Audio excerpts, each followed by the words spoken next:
Good evening to everyone. Today we are going to learn about the detection system of the mass spectrometer. That means how the ions are detected. Already we have learned about the ionization system, then mass analyzer, and now we are going to learn about the detection system or MCP detector. We are going to learn about the microchannel plate detector. So normally these types of detectors are used in mass spectrometer, but in some other cases we can use PMT photomultiplier tube এই ধরনের ডিটেক্টরও আমরা use করতে পারি। তো আজকে আমি দুইটা তিনটা ডিটেক্টরের ছবি টবি দেখাবো এবং সেখানে কিভাবে কাজ করে ডিটেকশন সিস্টেমটা কিভাবে কাজ করে সেগুলো তোমাদেরকে দেখাবো। তো চলো দেখি। প্রথমে আমরা একটা জিনিস দেখাই, যেই জিনিসটা আসলে তোমাদের অনেকের হয়তোবা জীবনে দেখার সৌভাগ্য হবে না। আমি অনেকদিন পিএইচডি করার সময় আমি এই জিনিসটা দেখার সুযোগ পাইনি। তো 5 বছর ধরে একটা ইনস্ট্রুমেন্ট নিয়ে কাজ করেছি, কিন্তু এই যে একটা জিনিস এইটা দেখার সুযোগ হয়নি। যখন আমি পোস্টডক করতে যাই তাইওয়ানে, তখন আমি এই ইনস্ট্রুমেন্টটা বা এই পার্টটা দেখার সুযোগ হয়েছে। তো আমি সাথে সাথে ভিডিও করে রেখেছি এবং এখন তোমাদেরকে সেটা আমি দেখাবো। তো দেখো, এটা একটা জিনিস। তাহলে এটা লাস্টের দিকে একটা অংশ দেখা গেল, এই যে। তাহলে এই টোটাল সিস্টেমটাই হলো আমাদের একটা ডিটেক্টর, যেটা আমরা আজকে পড়বো। তো এই ডিটেক্টর একটা হলো ডুয়াল মাইক্রোচ্যানেল প্লেট ডিটেক্টর। তো উপরে একটা জালের মতো একটা অংশ দেখতে পাচ্ছ, নেট। তাহলে উপরে একটা নেটের মতো আছে, এটা আসলেই নেট। এই নেটটা তৈরি করা হয় একটা মেটালিক দিয়ে, যেটাকে আমরা বলি এটার কাজই হলো যে একটা নির্দিষ্ট পার্সেন্টেজ, অ্যারাউন্ড 70%, 80% আয়নকে ট্রান্সমিট করবে, আর বাকি আয়নগুলোকে ও বাধা দেবে। তার মানে যদি অনেক বেশি পরিমাণে আয়ন তৈরি হয় আমাদের সিস্টেমে, তাহলে সেই আয়নগুলোর থেকে আমরা কিছুটা আয়ন করতে পারি, যে ফিল্টার করতে পারি, যেই আয়নগুলো আমরা করতে চাই না। দ্যাট মিনস আমাদের এর ভিতরে একটা সাদা সাদা একটা অংশ দেখতে পাচ্ছ। তো এই যে এটার নিচে, মানে উপরে যে আমাদের উপরে যে নেটের মতো যে পার্টটা আছে, এই পার্টটার নিচে একটা সাদা অংশ আছে। এই সাদা অংশটা হলো ওইখানে মাইক্রোচ্যানেল প্লেটের অরিজিনাল যে প্লেটটা আমরা ব্যবহার করি, যে এই প্লেটটা এর পরবর্তীতে আসলে আমি আরো ভিডিও দেখাবো বা ছবি আছে সেগুলো। এই দেখো, এই যে এইখানে দেখা যাচ্ছে একটু কালো কালো অংশ, এই যে এই উপরের অংশটা না, এই উপরের অংশটা এই শুধুমাত্র যে নেটের মতো দেখাইছিলাম সেই নেটের অংশটা এইখানে। আর এর পরবর্তীতে এইখানে এই যে আরো কয়েকটা পার্ট আছে, এইখানে এই পার্টটার সাথে একটা ডুয়াল মাইক্রোচ্যানেল প্লেট, এটার সাথে একটা মাইক্রোচ্যানেল প্লেট, দুইটা মাইক্রোচ্যানেল প্লেট এখানে কানেক্ট করা আছে। তো সবশেষে আর কি, এই যে মাইক্রোচ্যানেল প্লেটের এই যে কানেকশনটা, মানে এই যে ফ্লেন্সটা, এই ফ্লেন্সটার উল্টা পাশে কি থাকে সেই উল্টা পাশটা একটু দেখো। এই যে আউটসাইড, এই আউটসাইডটা হলো যে আমরা ভোল্টেজ অ্যাপ্লাই করি এবং ডিটেক্টর যে সিগন্যালটা কাউন্ট করে সেটা। কারণ আমাদের মাইক্রোচ্যানেল প্লেটে সবসময় কি করতে হবে, একটা ভোল্টেজ অ্যাপ্লাই করতে হবে। যদি ভোল্টেজ অ্যাপ্লাই না করি তাহলে সেক্ষেত্রে কিন্তু আমরা আয়ন যে জেনারেট হয়েছে সেই আয়নগুলোকে পাবো না। কারণ আমাদের আয়ন তৈরি হচ্ছে, কিন্তু সেই আয়নটাকে তো আর আমরা আয়ন হিসেবে কাউন্ট করি না।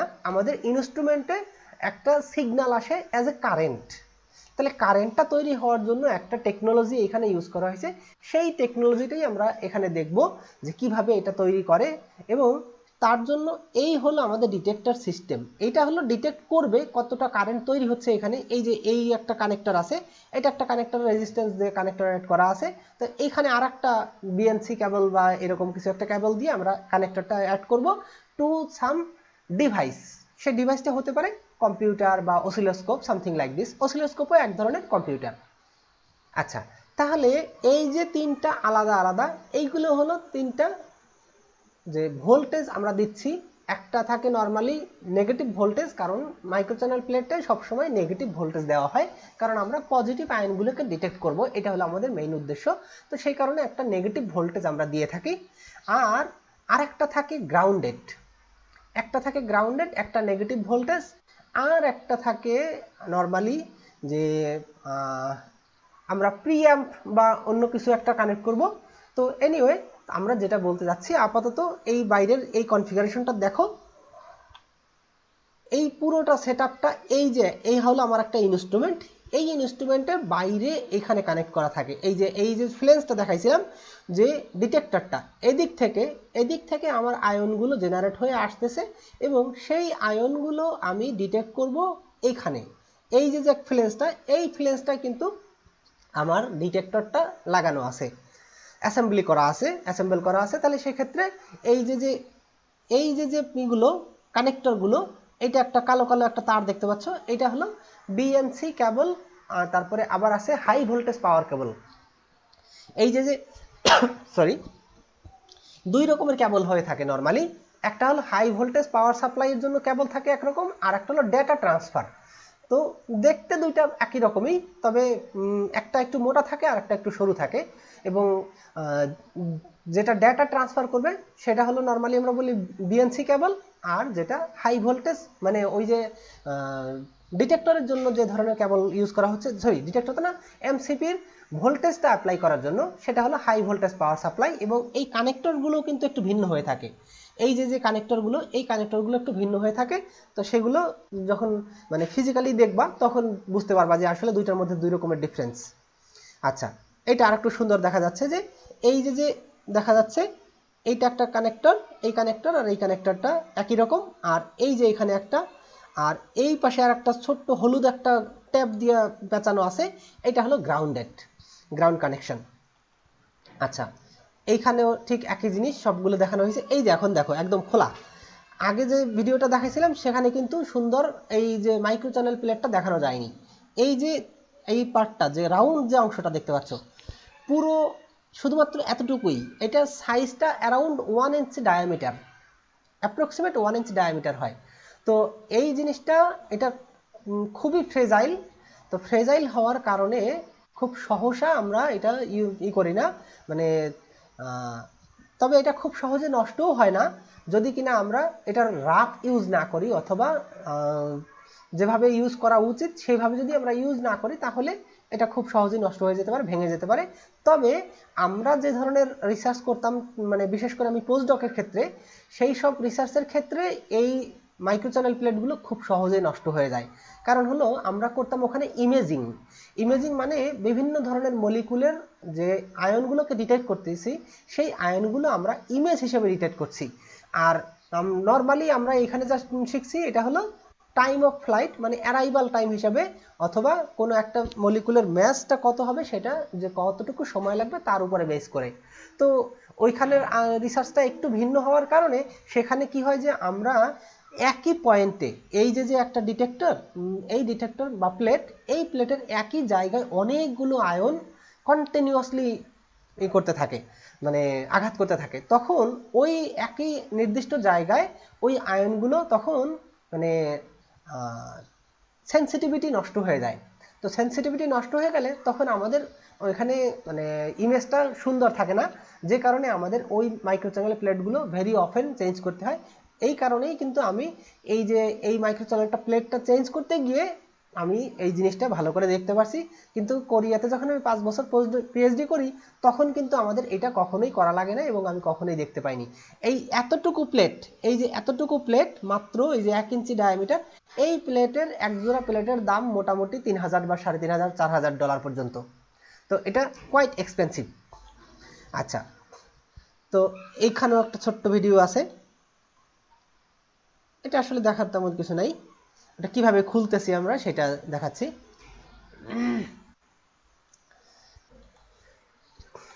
আচ্ছা, তাহলে আজকে আমাদের পড়ার যে বিষয়টা, detection and quantisation the mass spectrum, যে আমরা কোনো একটা আয়নকে কিভাবে ডিটেক্ট করব এবং সেটা কিভাবে কোয়ান্টাইজেশন করব, সেটা আমরা আসলে শুধু এর আগে বিভিন্ন ইনস্ট্রুমেন্ট তোমরা দেখেছো বা শুনেছো, অথবা বিভিন্ন ধরনের অ্যানালাইসিস করেছো যেখানে শুধু কোয়ালিটেটিভ অ্যানালাইসিস, যেমন তোমাদের কোনো ইনঅর্গানিক কোর্স বা এরকম যদি থেকে থাকে সেক্ষেত্রে একটা এলিমেন্ট বা একটা ফাংশনাল গ্রুপ অথবা রেডিক্যাল এটা কোনটা কি উপস্থিত আছে সেটা শুধু অ্যানালাইসিস করার জন্য যে টেকনিকটা ইউজ করা হচ্ছে সেটা কোয়ালিটেটিভ, যে আসলে কি আছে।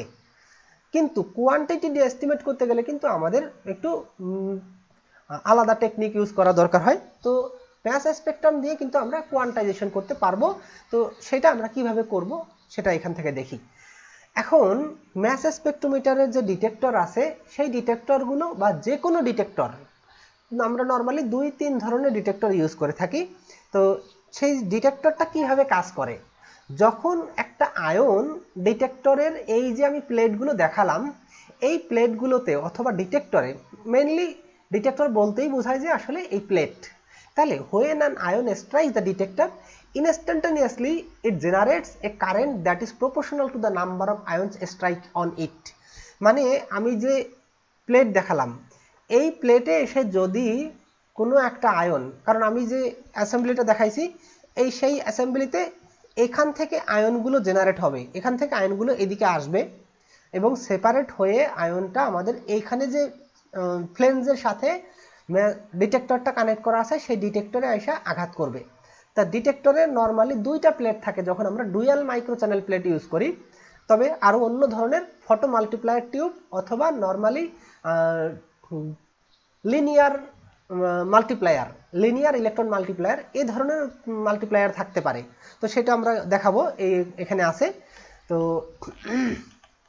তাহলে যখনই একটা আয়ন ওই ডিটেক্টরে অথবা প্লেটে যখনই আঘাত করবে, তো আমরা কি করছি যে অলরেডি যখন এই আয়নগুলো ডিটেক্ট করার চেষ্টা করব তখনই কিন্তু আমাদের কি করতে হবে, মাইনাস ইলেকট্রো ভোল্টেজ, মানে এই যে ডিটেক্টর এই ডিটেক্টরে খুব high voltage around -2000 volt or কখনো কখনো আরও বেশি, যেমন আমি কোরিয়াতে ব্যবহার করতাম প্রায় 4000 ভোল্টেজের কাছাকাছি, 3500 বা 3600 এরকম করে করে ভোল্টেজ ইউজ করতাম মানে ডিটেক্টরে। আর তাইওয়ানে ব্যবহার করেছি অ্যারাউন্ড 1700, এরকম, যে ডিপেন্ড করে যে কোন ধরনের আয়ন আমরা ডিটেক্ট করছি বা অথবা আমার সিস্টেমের সেন্সিটিভিটিটা কেমন সেরকম করে। তাহলে সেক্ষেত্রে কোনো একটা আয়ন যখন আমরা ডিটেক্ট করতে চাই তখন আমরা ইলেকট্রোড, এটা আসলে এক ধরনের ইলেকট্রোড, তাহলে ওই ইলেকট্রোড বা ডিটেক্টর, এই ডিটেক্টরে আমরা কি করব, ভোল্টেজ অ্যাপ্লাই করব, নেগেটিভ ভোল্টেজ। তো তখন ওই প্লেটটা যতটা আয়ন প্লেটের উপরে স্ট্রাইক করবে বা আঘাত করবে ঠিক ততগুলো, মানে করেসপন্ডিং যতগুলো আয়ন ওই ডিটেক্টরে আঘাত করবে তার করেসপন্ডিং কতগুলো আয়ন তৈরি হবে, ইলেকট্রন তৈরি হবে।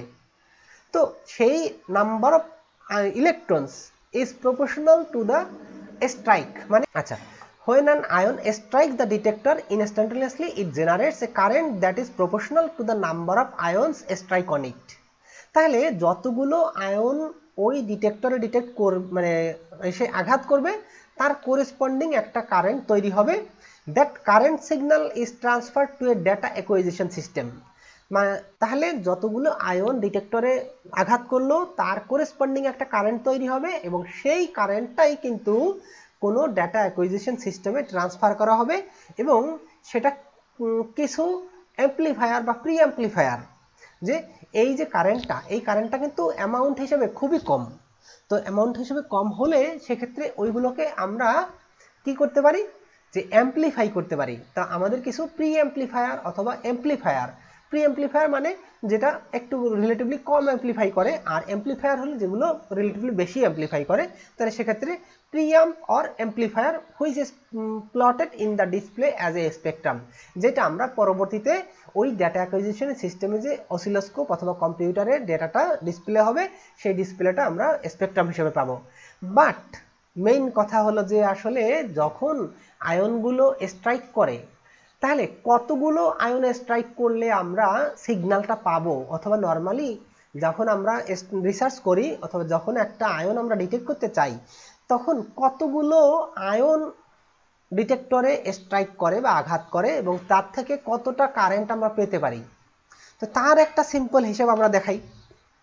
Consider a typical application analysis of a small organic molecule.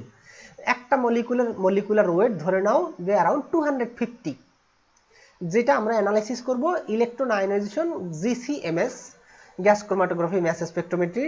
তো এই সিস্টেমটা হয়তো তোমরা পড়েছো, এই কোর্সের মধ্যেই আছে মেবি, অথবা আগের কোনো কোর্সে পড়ে আসছো। তো সেখানে গ্যাস ক্রোমাটোগ্রাফি সম্পর্কে তোমাদের খুব ভালো ধারণা থাকার কথা। তো জাস্ট সেপারেশন টেকনিক, তো ওই যে একটা মলিকুল সেপারেট করে তারপরে আমরা ম্যাস স্পেকট্রোমেট্রিতে এটাকে ডিটেক্ট করব যে আসলে এটার মলিকুলার ম্যাস কত আছে না আছে সেটা। তো আমি বলে দিচ্ছি এখানে একটা স্যাম্পল আমরা নিচ্ছি জাস্ট, যার মলিকুলার ওয়েট অ্যারাউন্ড 250, এবং আমরা তার স্যাম্পল নিব মাত্র 1 মাইক্রোলিটার। 1 মাইক্রোলিটার মানে 1 লিটারের 10⁶ টাইমস লেস, মানে এত ভাগের 1 ভাগ 1 মাইক্রোলিটার যেটা। তাহলে তার ডেনসিটিটা কেমন হবে?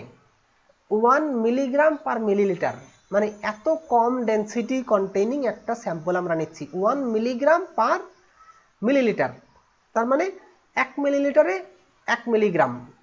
তাহলে এইরকম একটা স্যাম্পল আমরা নিচ্ছি যে 1 ml এর মধ্যে 1000 গ্রাম, মানে 1 গ্রামের 1000 ভাগের 1 ভাগ 1 মিলিগ্রাম আমরা যদি নিচ্ছি, তাহলে 1 milligram per 1 millilitre sample contains এতগুলো মলিকুল। আমরা সহজে যদি ক্যালকুলেট করি ওই অ্যাভোগাড্রোস নাম্বার দিয়ে, যে সেখান থেকে পাবো কি যে 1 microlitre solution of 1 milligram per লিটারের যে ডেনসিটি কন্টেইনিং একটা স্যাম্পল যার মলিকুলার ওয়েট 250, তাহলে তার মানে হলো 3.6 × 10⁻15 মলিকুলস আছে। If the GC is running in split mode with 1:100 ratio, তার মানে কি গ্যাস ক্রোমাটোগ্রাফিটা ও যতটা সেপারেশন করবে সেটার রেশিওটা হচ্ছে 1:100 অনলি। তাহলে এই যে আমরা নিছিলাম এতগুলো মলিকুল নিছিলাম, এই যে 1 মাইক্রোলিটার স্যাম্পল নিছি, তার ভিতরে 3.6 × 10⁻15 মলিকুলস নিছি আমরা, কিন্তু তার ভিতরে গ্যাস ক্রোমাটোগ্রাফি করছে কি 99% ডিসকার্ড করে দিচ্ছে আর মাত্র 1%। তাহলে আমাদের 1% থাকলে কি হবে? 3.6 × 10⁻13 এত মলিকুলস থাকতেছে। তাহলে এখান থেকে আমরা 100 টাইমস করে ফেলছি, ডিক্রিজ করে গেছে। আচ্ছা, molecules enter the chromatographic column, তাহলে এত মলিকুল, এই এত মলিকুলের মধ্যে 3.6 × 10⁻15 মলিকুলসের মধ্যে এত মলিকুল আমাদের এখন ক্রোমাটোগ্রাফিক কলামের মধ্যে ঢুকলো। এখন a mass spectrum acquired at the top of the gas chromatography peak may only account for 10%। তাহলে এইটার 10%, তাহলে 10% তোমার গ্যাস ক্রোমাটোগ্রাফির জন্য পাবা। তো 3.6 × 10⁻12 molecules of the material that elutes, and only 1 in 1000 molecules is converted to an ion। তাহলে এরপরে কি হলো? এই যে এতগুলো মলিকুল আমাদের থাকছে গ্যাস ক্রোমাটোগ্রাফি অ্যানালাইসিস করার জন্য, কিন্তু তার ভিতর থেকে প্রতি 1000 মলিকুলে মাত্র একটা মলিকুল আয়োনাইজ হয়। তার মানে কি এখান থেকে আবার আমরা 1000 টাইমস লেস পাবো। তাহলে ওভারঅল থাকছে কি 3.6 × 10⁹ আয়নস। তাহলে আমরা এতগুলো মলিকুল নিলাম, তার ভিতর থেকে মাত্র এতটা আয়ন তৈরি হবে। তাহলে এই সংখ্যাটাও কিন্তু কম না, জাস্ট 3.6 বিলিয়ন। তাহলে 3.6 বিলিয়ন আয়নস আর অ্যাভেলেবেল।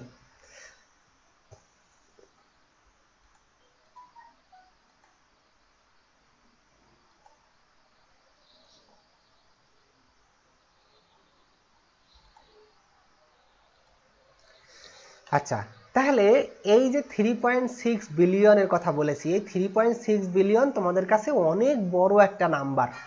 তো মনে হতে পারে যে আসলে এটা কত বড় একটা নাম্বার, তাহলে এতগুলো আয়ন আমরা ডিটেক্ট করতে পারবো একসাথে, বা এত একটা স্যাম্পল, মানে ওই যে যতটুকু স্যাম্পল নিয়েছিলাম 1 মাইক্রোলিটার, তাহলে 1 মাইক্রোলিটার থেকে 3.6 বিলিয়ন আয়নস আমরা পাচ্ছি।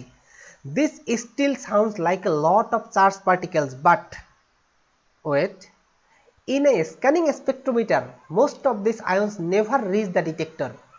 এতগুলো আয়ন আমরা আয়োনাইজেশন রিজিয়নে তৈরি করছি, কিন্তু এর সবগুলো আয়ন কিন্তু আমাদের ডিটেক্টরে পৌঁছাবে না, কারণ আমরা বিভিন্ন ধরনের ম্যাস স্পেকট্রোমিটার ইউজ করে থাকি। তো একদিন দেখাইছিলাম যে ডিফ্লেকশন, যে ম্যাগনেটিক সেপারেটর, তো ম্যাগনেটিক সেপারেটরে এবং এইরকম যদি আমাদের কোনো ম্যাস স্পেকট্রোমিটার হয় সেক্ষেত্রে ম্যাক্সিমাম পার্টটাই কি হয়ে যাবে যে ওই আমাদের ডিটেক্টর পর্যন্ত যাবে না, কারণ তার ভেলোসিটি এবং তার ডিরেকশন ভিন্ন হওয়ার কারণে যে এইটা আমাদের ডিটেক্টর পর্যন্ত পৌঁছাবে না। তাহলে ইন এ স্ক্যানিং স্পেকট্রোমিটার, আচ্ছা এইটা একটা জিনিস কি, স্ক্যানিং স্পেকট্রোমিটার মানে হলো যে নর্মালি আমাদের একটা আয়ন ডিটেক্ট করলে তো সেই ইনস্ট্রুমেন্টটা আমাদের কোনো কাজে লাগে না। আমি আগের কোনো এক ক্লাসে বলেছিলাম যে আমাদের কি করতে হয় তখন, যে প্রত্যেকটা ম্যাচ ডিটেক্ট করার জন্য 0 ম্যাচ থেকে একদম ম্যাক্সিমাম ম্যাচ পর্যন্ত আমাদের স্ক্যান করতে হয় যে এই আয়নটা আছে কিনা, 0 match sorry 1 match 2 match 3 match 4 match এরকম করে প্রত্যেকটা ম্যাচ কোন ম্যাচ আছে কি আছে না সেটা আমাদেরকে জানার জন্য আমাদেরকে একদম all the matches need to be scanned. তাহলে আমরা যে এখানে এতগুলো মলিকুল পেলাম, আয়ন পেলাম, সেটা হলো কত, 3.6 বিলিয়নের কথা বলেছি। তাহলে এই 3.6 বিলিয়নের মধ্যে আমাদের কিন্তু সবগুলো মলিকুলের আয়ন আছে, যত ম্যাচ আছে। নর্মালি তোমাদের এই যে ম্যাচ অ্যানালাইজার সেখানে ধরে নিছে অ্যারাউন্ড 300 ম্যাচ এম/জি 300 পর্যন্ত আমরা ডিটেক্ট করতে পারি। তাহলে সেক্ষেত্রে এখানে আমাদের এতগুলো ম্যাচ 0 থেকে 35 এইগুলো আমরা আসলে নর্মালি ডিসকার্ড করে দেই। এটা আমি একটু পরে বলবো যে কেন ডিসকার্ড করি। তো ধরে নাও যে 35 থেকে 300 ম্যাচ পর্যন্ত আমরা স্ক্যান করতেছি। তার মানে কি 3.6 বিলিয়ন যে মলিকুলস আছে বা আয়ন তৈরি হয়েছে তার ভিতরে কিন্তু এতগুলো আয়ন আছে 35 টু 300 এম/জি। তাহলে প্রত্যেকটা আয়ন আবার 300 ভাগ হয়ে গেল, মানে যে 3.6 বিলিয়নের মধ্যে 300 ভাগের 1 ভাগ তোমার একটা আয়ন পাবা। Then most of the ions discharge on the quadrupole rods, for example. আচ্ছা একটা এক্সাম্পল আমি যেটা ওই যে বলেছিলাম যে পিসের ম্যাগনেটিক সেপারেটর যেটা আছে সেখানে কি হয় যে ওর আয়নগুলো বিভিন্ন দিকে ডিফ্লেক্ট হয়ে যেতে পারে অথবা ডিটেক্টর পর্যন্ত নাও পৌঁছাতে পারে, কারণ ডিরেকশনটা ভিন্ন হওয়ার কারণে।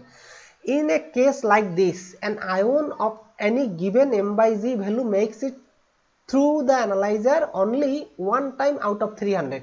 তাহলে আমি এখানে যেটা বলছি 35 to 300, তাহলে ধরে নিচ্ছি জাস্ট 101 থেকে 300 এর মধ্যে। তাহলে ওই যে 3.6 বিলিয়ন যে আয়নস পাচ্ছি তার মধ্যে সেটা আবার 300 ভাগে ভাগ হয়ে যাবে। তাহলে তোমার একটা আয়নটা কতটা পাবা। Clearly, each peak in the mass spectrum represents a very small electrical signal and the detector must be able to amplify this tiny current. এখন আরেকটা মজার জিনিস যে এই ধরনের ইনস্ট্রুমেন্টগুলো এতটাই sensitive, through the use of electron multiplier circuits this current can be measured so accurately that the current caused by just one ion striking the detector can be measured. মানে এই যে আমাদের যে ডিটেক্টর সিস্টেমটা, এখানে যদি মিনিমাম একটা ion যদি স্ট্রাইক করে, একটা আয়ন আমরা যে এত সময় হিসাব করে বের করলাম যে এতগুলো আয়ন আমরা পাচ্ছি এবং সেটা 3.6 বিলিয়ন আয়ন ছিল, তাকে আবার আমরা যদি 300 দিয়ে ডিভাইড করি তাতেও কিন্তু 3.6 মিলিয়ন বা আরো বেশি থাকবে। তো সেটা কিন্তু অনেক বড় নাম্বার। তো আমরা একদম ফাইনালি যেটা বললাম যে এইটা এতটাই সেনসিটিভ যে যদি একটা আয়ন ওই ডিটেক্টরে স্ট্রাইক করে সেই একটা আয়নকেও আমরা ডিটেক্ট করতে পারবো বাই ইউজিং সাম মাল্টিপ্লায়ার, যে ইলেকট্রন মাল্টিপ্লায়ার, এবং সেটা কি প্রি অ্যাম্পলিফায়ার বা অ্যাম্পলিফায়ার, সেগুলো দিয়ে আমরা সেক্ষেত্রে কারেন্টটা অ্যামাউন্টটা খুব কম হবে, কিন্তু আমরা যদি ভালো অ্যাম্পলিফায়ার ইউজ করতে পারি তাহলে সেগুলোর থেকে আমরা ভালো সহজেই সিগন্যালগুলো ডিটেক্ট করতে পারবো। These detectors are based on the simple concept of Faraday cup, a metal cup that is in the path of ions originating from the mass analyzer. তাহলে এই যে ম্যাস অ্যানালাইজার, এদিকে যে ম্যাস অ্যানালাইজারটা আমাদের ছিল সেই ম্যাস অ্যানালাইজারের থেকে যে আয়নগুলো তৈরি হয়ে আমাদের ডিটেক্টরে যাচ্ছে, সেই ডিটেক্টরে যখনই স্ট্রাইক করবে সাথে সাথে কি হবে, ইলেকট্রন তৈরি হবে। সেই ইলেকট্রনটা যখন আবার পরবর্তীতে আরেকটা ইলেকট্রোড বা আরেকটা এটার মধ্যে কিন্তু আমরা নর্মালি গ্রাউন্ড করে রাখি। তাহলে এই প্রথম এটা একটা ইলেকট্রোড, এটাতে হাইলি নেগেটিভ ভোল্টেজ আর এইটা গ্রাউন্ড। তাহলে এইটার মধ্যে ডিফারেন্সটা অনেক বেশি হওয়ার কারণে তাহলে এই যে ইলেকট্রনটা এটা ডিপলি এটার মধ্যে স্ট্রাইক করবে, তাহলে এই আয়নটা এর ভিতরে পেনিট্রেট করবে।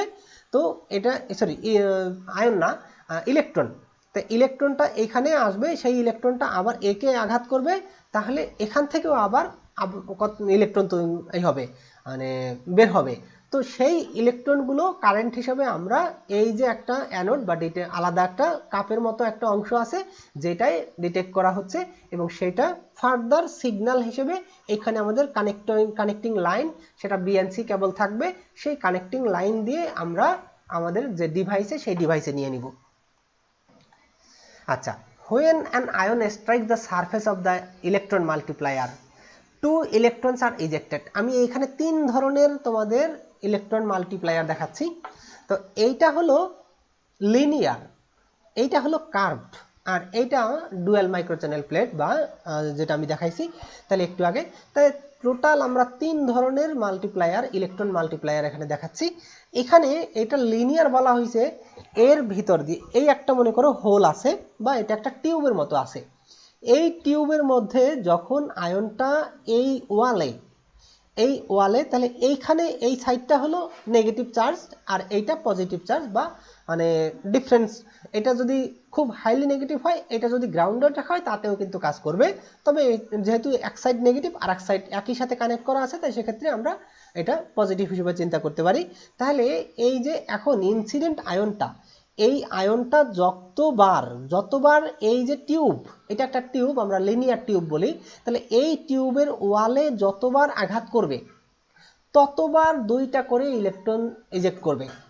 তাহলে দেখো এই যে এইখানে একবার আঘাত করলো দুইটা, আবার যখন এইখানে এটা আবার এই ওয়ালে আঘাত করবে তখন দুইটা থেকে চারটা, তারপরে এরপরে যখন হবে চারটা থেকে আটটা, এরকম করে করে 2n সংখ্যক ইলেকট্রন তৈরি করবে এবং তার করেসপন্ডিং কারেন্ট আমরা এসে পাবো। ঠিক একইভাবে এখানেও একই সিস্টেম, যে এইটা একটা খুব ইম্পর্টেন্ট জিনিস, এই যে এটা হলো কার্ভ। এই কার্ভ হওয়ার কারণে এটার ভিতরে নয়েজটা একটু কম হয়, যে এই নয়েজটা কম হওয়ার কারণে সিগন্যাল রেশিও বা এসএন রেশিওটা আমরা বেটার পাই। তো সেই ক্ষেত্রে এই যে এই লিনিয়ার অথবা মাইক্রোচ্যানেল প্লেট, এই দুইটার থেকে এইটা একটু ভালো সেন্সিটিভিটি পাওয়া যায়। তাহলে when an ion strikes the surface of the electron multiplier, two electrons are ejected. The approximately 2 kilovolt potential difference between the opening end and the detector draws the electrons further into the electron multiplier. তাহলে এই যে এইটার থেকে এই পাশ মানে একটা এন্ডের থেকে আরেকটা এন্ডের মধ্যে নরমালি 2 কিলোভোল্ট অথবা 2000 ভোল্টেজ আমরা ডিফারেন্স অ্যাপ্লাই করি।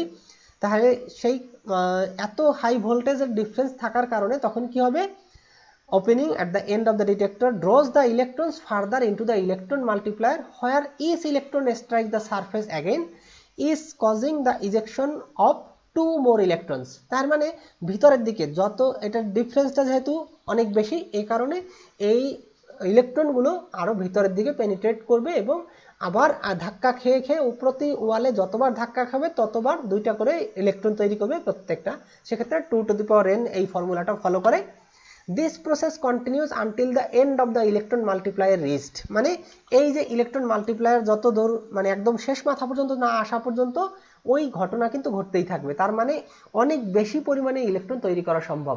This process continues until the end of the electron multiplier is reached and the electrical current is analyzed and recorded by the data system.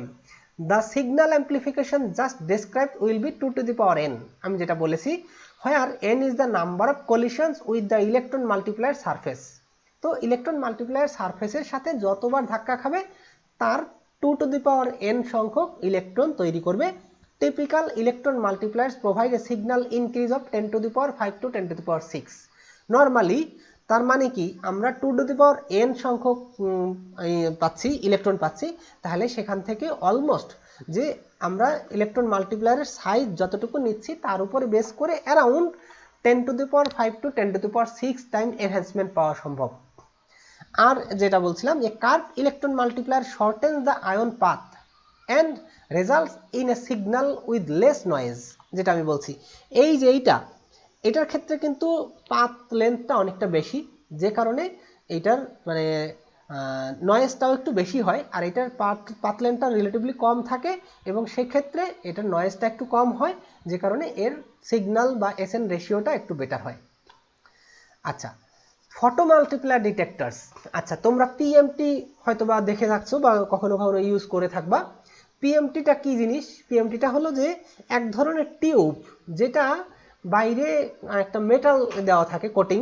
বাইরে মেটাল আমরা নর্মালি স্টিল দিতে পারি, তবে তার ভিতরে থাকে কিছু ফ্লোরেসেন্ট ম্যাটেরিয়াল। নর্মালি যে কোনো একটা পাইপ, সেটা প্লাস্টিকের পাইপও যদি হয় সেটাও হতে পারে, তবে ওই পাইপের ভিতরে দেওয়া থাকবে ফ্লোরেসেন্ট স্ক্রিন বা ফ্লোরেসেন্ট ম্যাটেরিয়াল।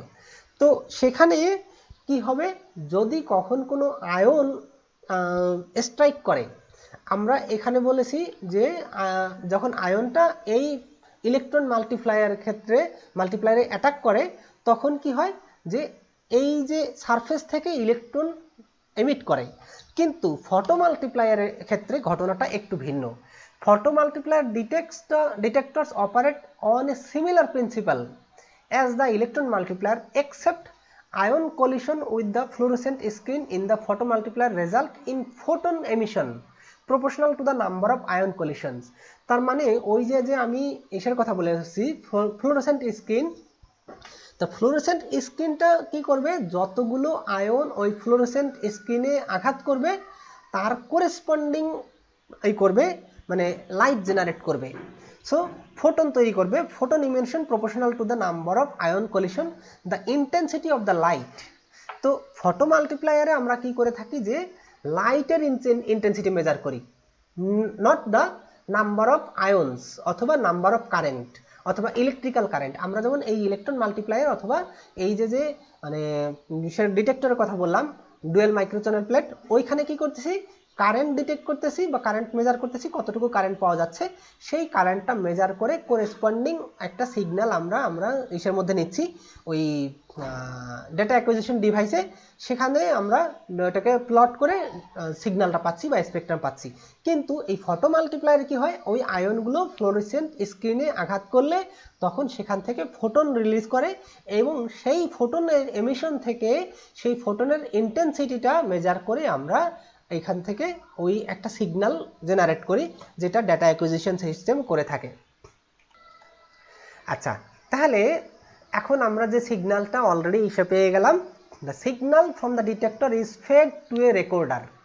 যে আমরা ওই যে সিগন্যালটা যেগুলো ওইসব থেকে কারেন্ট হিসাবে হোক, অথবা আমরা যদি ফটো মাল্টিপ্লায়ার টিউব ইউজ করি, পিএমটি ইউজ করি, তাহলে সেখান থেকে লাইটের ইন্টেন্সিটি, যে কারেন্ট অথবা লাইটের ইন্টেন্সিটি, এই যে সিগন্যালটা আমরা পাচ্ছি, সেই সিগন্যালটাকে ওই অ্যাম্পলিফায়ারের মাধ্যমে আমাদের ডিটেক্টর একটা রেকর্ডারের মধ্যে ট্রান্সফার করা হবে, which produces the match spectrum, যেটাকে আমরা প্লট করে জাস্ট এরকম একটা স্পেকট্রাম পাবো। এটা একটা oscilloscope, just like as one of computer. আমার মনে হয় তোমরা অসিলোস্কোপ সম্পর্কে বেশ ভালো জানো, তোমাদের হয়তোবা অসিলোস্কোপ আছে। In modern instruments, the output of the detector is fed through an interface to a computer. এখনকার মডার্ন যে ইনস্ট্রুমেন্টগুলো অধিকাংশ ক্ষেত্রেই ওই অসিলোস্কোপ, এটা অসিলোস্কোপও একটা কম্পিউটার, যেটা আসলে মানে আমরা যেভাবে ইউজ করি কম্পিউটার অতটা ভার্সেটাইল না, কিন্তু এই যে ডেটা অ্যানালাইসিস করার জন্য এটা কোয়াইট গুড এনাফ। তো সেক্ষেত্রে এই যে মডার্ন ইনস্ট্রুমেন্টগুলো, output of the detector is fed through an interface to a computer. The computer can store the data, provide the output in both tabular and graphic forms, and compare the data to a standard spectra। যে এই যে ডেটাগুলো আমরা এখানে পাচ্ছি, এই যে স্পেকট্রামটা পাচ্ছি, এই স্পেকট্রামটা আমরা সরাসরি আমাদের যদি কোনো লাইব্রেরি থেকে থাকে যে আমরা এই ম্যাচের জন্য বা এই এগুলোর জন্য মলিকুলের জন্য এই ফ্র্যাগমেন্টে এতটা রেশিও বা এতটা অ্যাবান্ডেন্সের একটা পিক এগুলো এতগুলো পিক পাবো, তো সেরকম যদি তোমার একটা লাইব্রেরি থেকে থাকে, তাহলে তুমি সেটার সাথে কম্পেয়ার করে জাস্ট ইমিডিয়েটলি সেটা ওই আয়ন সম্পর্কে একটা কনক্লুশন দিতে পারো যে এই মলিকুলটা আমি অ্যানালাইজ করে এই আয়নগুলো পেলাম, তার মানে আমার স্টোর করা লাইব্রেরির সাথে এটা মিলে যাচ্ছে। তখন তুমি ওই মলিকুলটাকে ইজিলি ডিস্টিংগুইশ করতে পারছো অথবা আইডেন্টিফাই করতে পারছো। Which are contained in spectral libraries that are also stored in the computer. তো কম্পিউটারে তুমি যে ডেটাগুলো আছে স্টোর করা, সেগুলোর সাথে কম্পেয়ার করতে পারো, ইভেন নিজেও ম্যাচ করে অ্যাসাইন করে সেখান থেকে বের করতে পারো। তো এখন আমরা দেখি এই যে একটা এই মলিকুলটা তোমাদের খুব ইম্পর্ট্যান্ট আমার মনে হয়, যে ডোপামাইন। ডোপামাইন সম্পর্কে তোমাদের ধারণা অবশ্যই আছে যে ডোপামাইনটা কি, a neurotransmitter in the central nervous system. তো এই একটা মলিকুল, এই মলিকুলটার আমরা partial electron ionization mass spectrum এটা দেখাচ্ছি। তাহলে এখান থেকে দেখো এইটার মলিকুলার ওয়েট হলো 153। তো 153 পার্শিয়াল ইলেকট্রন আয়নাইজেশন করা হলে এই ডোপামাইনটা আমরা মেজর পিক পাচ্ছি 124 এ। 153 তে একটা সিগন্যাল পাওয়া যাচ্ছে, বাট নট দ্য মেজর। কারণ কি, এই ডোপামাইনটা সহজেই এটা ডিকম্পোজ করে, কোন পার্টটা ডিকম্পোজ করলে 124 হয় দেখো হিসাব করে, যে 153 থেকে কত মাইনাস করলে 124 হয়, 26, আর হলো 26 এর পরে আর 3, তাহলে 29। তাহলে 29 এই যে, তা আমার মনে হচ্ছে এই পার্টটা হতে পারে। দেখো এই পার্টটা না, এর হাইড্রোজেন অক্সিজেন, তাহলে যে কোনো একটা কম্পোনেন্ট, যে 29 ম্যাস অংশটা যেটা খুব সহজেই এটা ডিকম্পোজ করতে পারে, তাহলে সেই কম্পোনেন্টটা ইজিলি ডিকম্পোজ করে বা ব্রেক করে যে রেস্ট পার্টটা থাকে সেটা হলো ডোপামাইনের মেজর পিক, অথবা এটাকে আমরা বেস পিক বলবো। দেখো এখানে কি বলছে, figure shown in the portion of a typical mass spectrum of a dopamine, a substance that acts as a neurotransmitter in the central nervous system. আচ্ছা, the x-axis of the mass spectrum is the m/g ratio and the y-axis ion abundance. তাহলে এই যে এই x-axisটা হলো mass by charge ratio আর y-axisটা হলো relative abundance। আচ্ছা, তাহলে এই রিলেটিভ অ্যাবান্ডেন্সটা কি জিনিস, যে আসলে কোনো একটা মলিকুলের মধ্যে যখন আমরা আয়োনাইজ করছি এবং সিগন্যালটা পাচ্ছি, সেটার সবচেয়ে বেশি যেটা পাওয়া যাবে সেটাকে ধরা হচ্ছে, সেটাকে বলা হচ্ছে বেস পিক।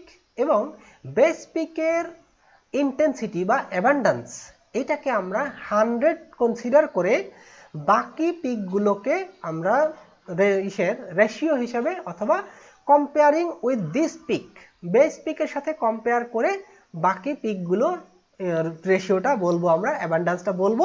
তো সেটা the x-axis of the mass spectrum is the m/g ratio and the y-axis is ion abundance.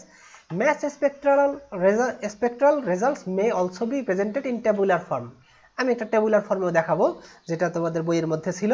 তো এটা টেবুলার ফর্মে মানে যে কতগুলো আয়ন, তার অ্যাবান্ডেন্সটা কত, আমরা এইখানে যেমন দেখতে পাচ্ছি সবগুলোই, কিন্তু ওই যেহেতু এই দেওয়া আছে, একটা গ্রাফে দেওয়া আছে, আমরা খুব সহজেই সেগুলোকে আইডেন্টিফাই করতে পারছি এবং অ্যাবান্ডেন্সটা মোটামুটি এস্টিমেট করতে পারছি। কিন্তু 100% একুরেট হয়তো হবে না, যদি আমাদের এখানে গ্রাফগুলো জাস্ট এক ঘর করে দেওয়া থাকতো, then we can easily identify which signal corresponds to what is the abundance.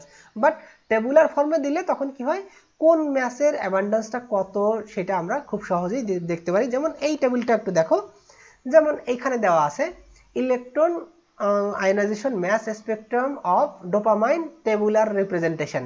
তাহলে এইখানে দেখো 50 ম্যাস মানে m/g এর 50 যদি হয়, তাহলে তার রিলেটিভ অ্যাবান্ডেন্স হলো 4।